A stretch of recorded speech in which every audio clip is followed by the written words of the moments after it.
Hello everyone, today we are going to take Edmund Spenser Sonnet 34, which is entitled Like as a Ship That Through the Ocean Wide.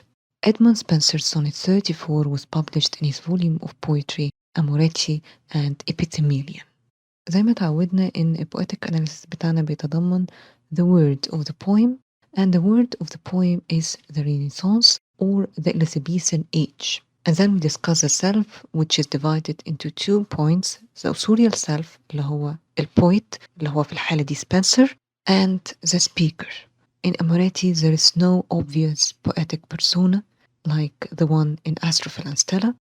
يعني في Astrophil and Stella احنا كنا عارفين ان السبيكر هو Astrophil. He was a distinct poetic persona as he was a character with a name and characteristics through which the poet could express his feelings.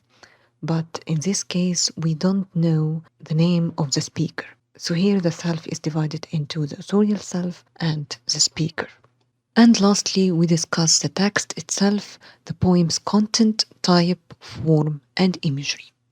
So let's start with the self. Edmund Spenser is considered one of the most prominent poets of the Elizabethan age. So he belonged to the same age as Philip Sidney.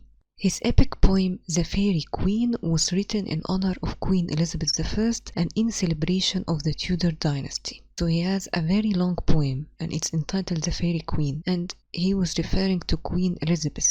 The Fairy Queen, Queen here refers to Queen Elizabeth. So this was one of his major contributions to poetry. Another major contribution is his reinvention of classical pastoral in the Shepherd's Calendar, and he was admired for this by Sir Philip Sidney. لو فاكرين في lecture number 2 اللي هي بتاعة الرينيسانس خدنا إن كان في a flourishing of lyric, epic and pastoral poetry، وإدموند سبنسر كده بالتلاتة. He wrote epic poem اللي هي The Fairy Queen اللي هي لو فاكرين it's a long poem about the deeds of a great hero, and pastoral poetry it's about the lives of shepherds, and he wrote a volume of poetry that was entitled The Shepherd's Calendar وعمل فيه زي reinvention للclassical pastoral. So pastoral poetry began to spread during the Elizabethan age after he reinvented it. The lyric poetry طبعا اللي هو السونت اللي احنا ناخدها اللي هي في volume Amoretti. Spenser is also the originator and namesake of the Spenserian sonnet. احنا خدنا the 3 types of sonnets: Petrarchan, Shakespearean and Spenserian. Spenserian sonnet, this is Edmund Spenser sonnet. عشان كده he is the namesake of the Spenserian sonnet، يعني هي اتسمت باسمه، اللي هي variation of the English sonnet زيها زي Shakespearean أو English 3 quatrains and the couplet written as one stanza. There is a volta, it usually occurs right before the couplet. الفرق ما بينها وبين الشكسبيريان الرايم scheme. So this is the Spenserian sonnet. Our focus is Edmund Spenser's Amoretti. Spenser's Amoretti is a sonnet sequence، يبقى زيها زي Astrophil and Stella, and it was dedicated to his second wife Elizabeth Boyle. His first wife died and then he fell in love with Elizabeth Boyle. A sonnet sequence, as we have said before, is a group of poems that are unified by a main theme. And in this case, the theme is the courtship or the romantic relationship between Edmund Spenser and his second wife, Elizabeth Boyle. Of course, the poems don't mention the names of Spenser or Elizabeth Boyle, but they were based on their love story. Amoretti chronicles Spenser's courtship of Elizabeth Boyle and their eventual marriage. Elizabeth Boyle was very beautiful, and she was much younger than Spenser, so they had a lot of trouble navigating the relationship, but eventually she fell in love with him and they married each other. Amoretti was printed as a part of a volume entitled Amoretti and Epithalamion. The volume includes 89 sonnets along with a series of short poems called Anacreontics and Epithalamion. Epithalamion ده اللي هو a public poetic celebration of marriage. لو بصينا على الكلمات دي لأن أكيد بالنسبة لكم غريبة شوية، they are all Latin or Greek words. Amoretti means little loves or little cupids. And Epithalamion is a Greek word that refers to a poem written specifically for the bride before her wedding. يبقى الإبيثيميليون دي كلمة إغريقية، يبقى هي جاية من الجريك culture، ودي عبارة عن قصيدة بتتكتب خصيصا للbride before her wedding. وعشان كده الفوليوم كان اسمه Amoretti and Epithalamion. Amoretti ده كان فيه البويمز اللي بتتعلق بالرومانتيك relationship between Spenser and Elizabeth Boyle before they got married. وإبسيميليان كانت القصيدة الأخيرة اللي هي مهداة ليها قبل الفرح. Lastly, the volume included anacreontics, which are short lyrical pieces that deal with love or wine. يبقى عبارة عن قصائد قصيرة والتركيز فيها بيبقى على الحب. So now you know the meaning of these three words. As I've said before, it's important to listen to the poem read out loud by a native speaker. This is why we are going to listen to a narration of the poem, and this narration is taken from the audiobook of Amoretti. I included the link for the whole audiobook in the description and the comments below if you are interested. Sonnet 34. Like a ship that through the ocean wide by conduct of some star doth make her way, when as a storm hath dimmed her trusty guide, out of her course doth wander far astray, so I, whose star that wont with her bright ray me to direct, with clouds is overcast, do wander now in darkness and dismay, through hidden perils round about me plast. Yet hope I well that when this storm is past, my Hélice, the lodestar of my life, will shine again, and look on me at last with lovely light to clear my cloudy grief. Till then I wander careful, comfortless, in secret sorrow and sad pensiveness. We move now to the form of the poem. Number 1, the rhythm. The poem is written in iambic pentameter, so it's 5 feet per line, unstressed syllable followed by a stressed syllable. And as we have said before, most of the poems are not written in perfect iambic pentameter or any other meter, so there are usually some metrical variations.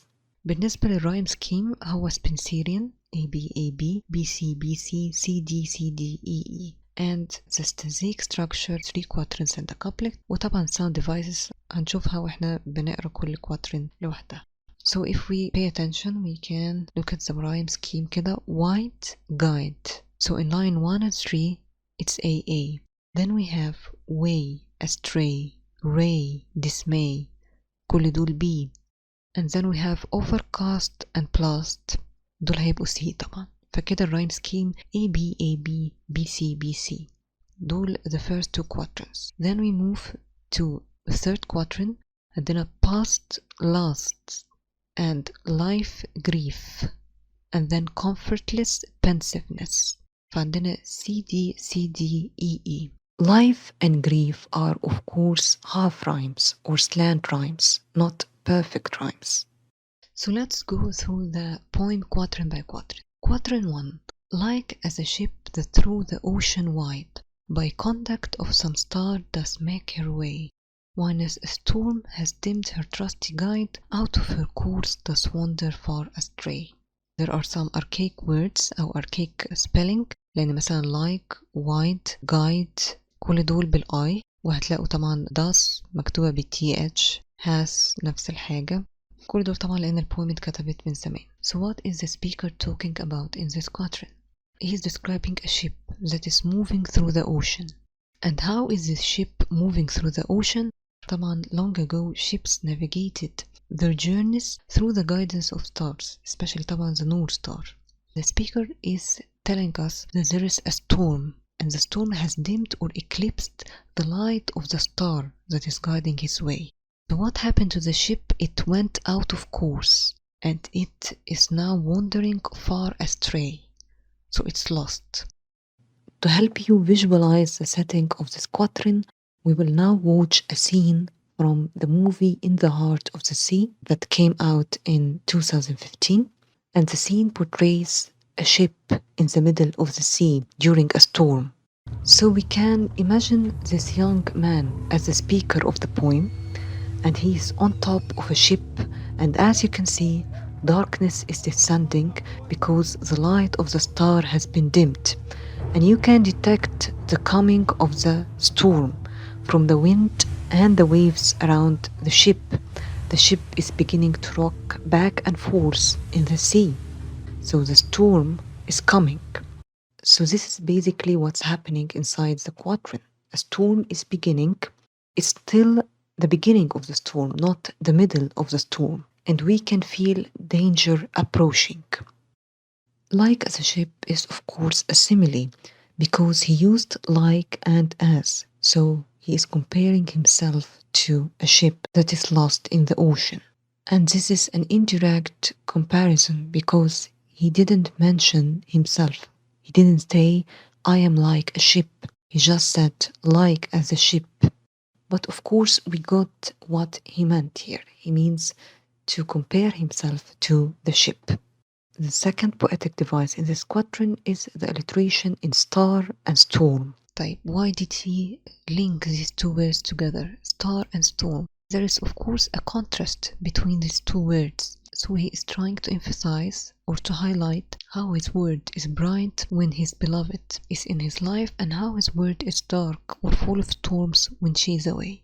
There's also a kinesthetic image that runs throughout the quatrain. A kinesthetic image is an image that is related to movement, and we can detect movement in this quatrain. The kinesthetic image appears in through the ocean and make her way and out of her course, and the verb wander. All of these verbs and phrases denote a kinesthetic image. The ship is moving through the ocean. It's making her way. It goes off course and it wanders far astray. To wander is to walk aimlessly, to be lost. The choice of diction is quite important in this part. If we look at guide and wander, there is some sort of juxtaposition or contrast between these two words, because if someone is guided by something, then he is not lost, of course. But if someone wanders, then he wanders without a guide. He walks or sails without a guide. He is lost. So there is some sort of juxtaposition or contrast between these two words. And this, of course, highlights the contrast between his life with his beloved and his life without her. When she was in his life, she guided him through the problems of life. But now that she is away, he is lost without her. He cannot face these problems or navigate life's difficulties without her. So to summarize the things that I have mentioned, the speaker introduces a simile in the first line, اللي هو like the ship, comparing himself to a ship lost at sea. And the alliteration in star and storm contrasts between the light of his beloved star and the darkness of life around him. This emphasizes that the world is dark without his beloved. There is a kinesthetic image in the first quatrain that paints a picture of a ship lost at sea. It highlights how lost the speaker is without his beloved as he keeps wandering off course without the guidance of his beloved. So all of these images highlight how the speaker is feeling without her. He is lost, he is helpless, and he needs her light. So these were some of the poetic devices in quatrain number 1. Quatrain 2. So I, whose star that wont with her bright ray me to direct with clouds is overcast, do wander now in darkness and dismay, through hidden pearls round about me blast. He is talking about his star, or his beloved here. So I, whose star that wont with her bright ray. Want here is not the opposite of will. Want is a verb, it's an archaic verb, and it means accustomed to or used to. So here he is used to being guided by her bright ray. He's used to being guided by her light. But right now the clouds are overcast, and he is wandering in darkness and dismay. Dismay طبعا اللي هي distress. Through hidden pearls اللي هما dangers. Around me blast. Blast could either mean placed or it could be an archaic version of blast, which means to blow up or move very quickly or loudly or make a loud noise. So here he could be referring to the sound of the waves crashing against the rocks. The pearls are of course the rocks, or they could refer to huge waves, and they are blasting all around him. So what is he describing in these lines? He's telling us that he is used to being guided by the stars. But right now the clouds are hiding the light of his star, and this is why he's wandering now in darkness and distress, and there are hidden perils around him. There are hidden dangers around him. So if we consider the metaphor of the ship could be surrounded by rocks, for example. The people on the ship cannot see the pearls around them because there is darkness all around them. So again, to help you visualize this quatrain, we will go back to the scene that we have watched before, and now the storm has begun. This is the same scene, but the storm has already begun. So as you can see, the ship is rocking heavily and the waves are crashing all around it, and there are a lot of rocks around it, a lot of pearls, a lot of dangers, and they cannot see anything because of the darkness and the waves and the rain. So it's a very difficult situation. So I who star that wont with her bright ray. طبعا هنا اللي واضح جدا metaphor. He is comparing his beloved to a star, and this metaphor is extended throughout the poem. هنا برضو زي السيميلي الbeloved مش موجودة. فاكرين لما قلت like as a ship، هو قال like as a ship. أيوة، إيه هو بقى اللي like as a ship؟ هو قطه I. هنا as you can see he said so I، فإحنا طبعا ربطنا ال I دي اللي في quatrain 2 بالشip اللي في quatrain 1، فكده he is comparing himself to the ship. هنا he used her and whose، فكأن this is a person اللي هي star. So the star refers to a person and the person is probably his beloved. طبعا comparing his beloved to a star implies that his beloved makes his life full of light and warmth. Next, we can detect an alliteration in pearls and plast, the plosive p sound. And this plosive p sound denotes a tone of danger. It's like something is exploding around you, because the p sound is an explosive sound. So there is a tone of danger. He's talking about dangers that are being placed around him, or that are being blasted all around him. There is a visual image through this quatrain, and this visual image has to do with light and darkness. As we have said, a visual image usually describes shapes, sizes, colors, but in this case it is focused on the light and the darkness. So here we have bright ray and darkness. These two are juxtaposed or contrasted to show that his life with his beloved was one of warmth and light, and right now he is enveloped in darkness. في حاجة تانية لو تاخدوا بالكم منها here in the first two lines in the second quatrain. So I who star that want with her bright ray me to direct. صح ان هو يقول ايه to direct me. The star directs him. لكن هو هنا قدم me، ولما قدم me على to الطبيعي ان الستريس وقع على me. يعني لو نطقناها تاني هنقول me to direct، لأن to هنا unstressed طبعا. فهير there is a shift in the meter. So here there is a turcaic foot instead of an iambic foot. So why do you think the speaker used the turcaic foot here? He might have used it to emphasize the link between him and the ship. ليه؟ لأن النجمة هنا بتعمل guidance لمين؟ للشip مش للسبيكر. فلما يستخدم كلمة me هنا بدل ما يستخدم the ship يبقى هو قصده إن هو والشيب واحد. there is an identification. فهو كده بيعمل زي تأكيد إن he compares himself to the ship، لأن زي ما قلنا في السيميلي هو ما قالش I خالص، يمكن هو استخدمها هنا علشان يأكد اللينك ما بينه وبين الشيب.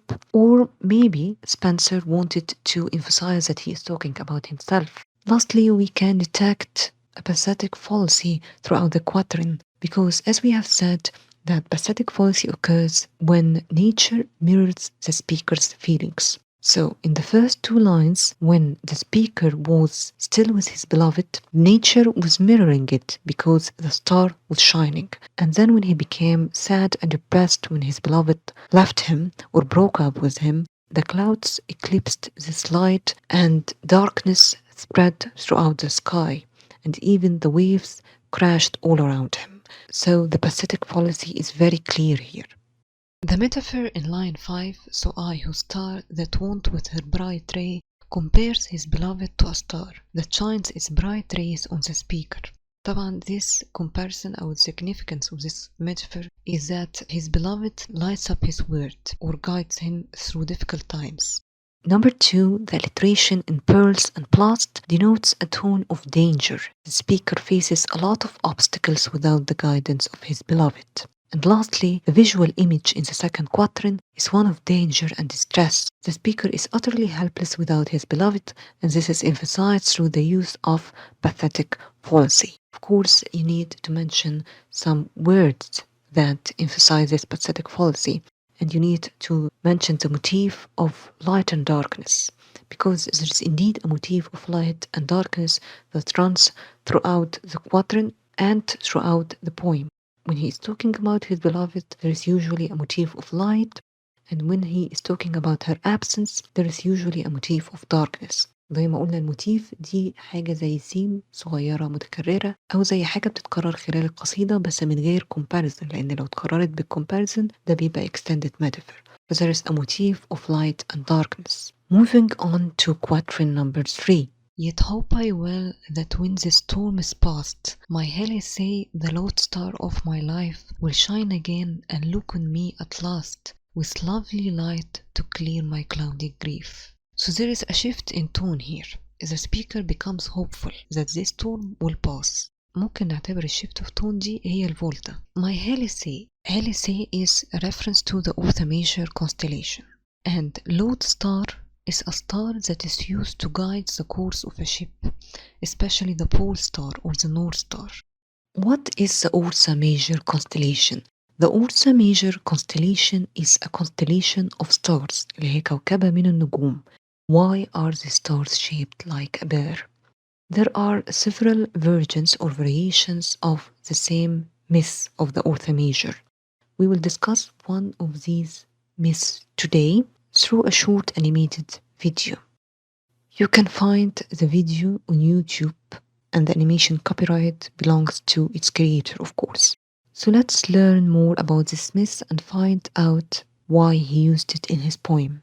The Ursa Major constellation is in the shape of a bear, and in Greek mythology it's known as the Callisto constellation. Callisto was a nymph, and she served Artemis, the goddess of the hunt. And like all the other nymphs who served Artemis, she took the oath of chastity. This means that she must remain a virgin for the rest of her life. When the Greek god of the sky, Zeus, saw Callisto, he fell in love with her, and she later gave birth to his son, Arcas. Knowing about Callisto's betrayal of the vow of chastity, Artemis kicked her out, so she took her son and went to Zeus. However, he didn't want to do anything with her, and when his wife Hera found out his betrayal, she turned Callisto into a bear. Years passed by, and Arcas grew up to be a fine hunter. One day, he was wandering through the forest, and he saw his mother. Of course, he didn't know that his mother was a bear, and she ran towards him because she recognized her son. However, he took aim and shot her, and when he shot her, she turned into his mother. She turned into her human form, and he was horrified, of course, to know that he killed her, and he started crying for anyone, and Zeus heard his crying and came down from his throne and took pity on him and turned her into the Ursa Major constellation and turned Arcas into the Ursa Minor constellation, and they remained up above watching over each other throughout the eternity of their lives. And the North Star can actually be found in the Ursa Minor constellation. So why do you think Spenser alluded to this specific constellation? One explanation would be that the Ursa Minor includes the North Star or the Pole Star that guides the ships, and the allusion could also hint at some kind of parallelism. Just like Callisto wanted to watch over her son, the speaker's beloved watched over him throughout her life. So my Helice اللي هي طبعا it's referring to his beloved. The lodestar of my life will shine again on me and look on me at last with lovely light to clear my cloudy grief. So here the speaker is hopeful that all will be well again between him and his beloved, that she will look at him and smile at him and that his life will be better again. We can detect an alliteration coupled with an assonance in words like lodestar, look, and lovely, and in words like life and light. So the alliteration, of course, is of the L sound, and there is an assonance of the O sound, and in life and light, the I sound. And if you can remember, the repetition of the L sound in that many words usually denotes euphony. Euphony اللي هو التناغم. And usually euphony gives a musical tune to the poem and it denotes a hopeful tone. So indeed it fits this quatrain because the tune here is hopeful. فاليوفوني بتأكد على الفولتا اللي هي the shift from the sad tone to the hopeful tone. And there is of course a visual image of the light of the star throughout the quatrain in words like lovely light. فكده في quatrain number 3 the speaker alludes to the Ursa Major constellation in line 10 اللي هي my Helise, and the allusion implies that his beloved is as bright and as far away as the constellation. He also uses heavy alliteration of the L sound along with assonance in this quatrain to denote a hopeful tone. And lastly, the visual image highlights how his beloved lights up his whole world. نيجي لآخر two lines اللي هما الكابلت طبعا. Till then I wander كافر comfortless in secret sorrow and sad pensiveness. Pensiveness means persistent, morbid meditation on a problem. So obviously the speaker is in love with the woman and they have some sort of problem or some fight or they are separated right now. Yet he is hopeful that she will return back to him, and in the last two lines he says that he will continue wandering lost and sad without her till she comes back to him. You should have noted by now that there is a conceit throughout the poem or an extended metaphor. طب ايه هو الconceit أو extended metaphor? The speaker is compared to a ship that is lost at sea and his beloved is compared to a star. So throughout the poem there is this conceit or extended metaphor. وطبعا as you can see secret sorrow sad, again alliteration, and this alliteration emphasizes his sadness, his sorrow, his grief. There is an organic image. So there is a conceit or an extended metaphor throughout the poem that compares the speaker to a ship lost at sea and his beloved to a star. طبعا it shows how he is lost without her, how he is helpless without her, and how she shines on brightly. The organic image is highlighted through the use of alliteration, and the sibilant S denotes a sense of sorrow and grief. Now that we have discussed the poem, we can discover the elements of the Renaissance. What elements of the Renaissance or the Elizabethan age can be seen in this poem? Number one, of course, the use of lyric poetry. He used the form of the sonnet, and he used a specific form which is later going to be known as the Spenserian sonnet. وزي ما قلنا إن during the Elizabethan age there was a flourishing of lyric poetry. Number two, the use of the vernacular اللي هي اللغة العامية. قصيدة مكتوبة باللغة الإنجليزية. طبعا بالنسبة لنا معظم السبيلينج قد يكون archaic، لكن بالنسبة للوقت ده هي دي كانت اللغة المتواجدة واللي بيتكلم بيها الناس. فطبعا the use of the vernacular اللي هو ابتدى في الرينيسانس بعد ما دانتي نشر the Divine Comedy موجود في القصيدة دي، بمعنى إن القصيدة مش مكتوبة باللاتين أو بالفرنش. Number three, being influenced by the classical age, especially the Greeks. وده ظهر في التايتل نفسه اسمه Amoretti and it's a representation of Cupid اللي هو أصله في الجريك culture. وبرضه My Helise and the Myth of Callisto موجودة في الجريك mythology. وبرضه طبعا اتأثر بالأسترونومي، ولو فاكرين في محاضرة الرينيسانس اتكلمنا إن the beginning of modern astronomy happened during the Renaissance with the invention of the telescope and the discovery that the Earth is not the center of the universe. So the use of the Ursa Major, the constellations, the stars, the navigational system, all of this is somehow related to astronomy. And finally, the use of the Petrarchan conceit, because he used the Petrarchan conceit اللي هو usually involves an extended metaphor that describes a man who is desperately in love with a beautiful woman. So we have come to the conclusion of our poem, and as I've said, that the theme of the poem is love for a distant beloved, and that this sonnet was written during a rough period between the speaker and his beloved, or between Spenser and Elizabeth Boyle, but eventually they reconciled and married. ممكن المشهد الكوميدي ده يفكركم بالقصيدة أو بمجموعة القصائد اللي كتبها سبنسر وقت البريك اب ما بينه وبين إليزابيث بويل، وزي ما قلت هما في الآخر رجعوا لبعض وحبهم توج بالجواز. بلاش مبالغة بلاش مبالغة. طب ايه رأيك بقى ان انت مجموعة ستات حلوة اتضربت في خلاط طلعتي انت يا جواهر؟ يا ربي على الكوكتيل الجميل ده. كفاية مش قادرة كفاية. لا مش كفاية. So this is it for today. I hope you enjoyed this poem. Make sure to reread the poem and find out more poetic devices and images so you can write them in your own analysis. Thank you and stay tuned for our next lecture.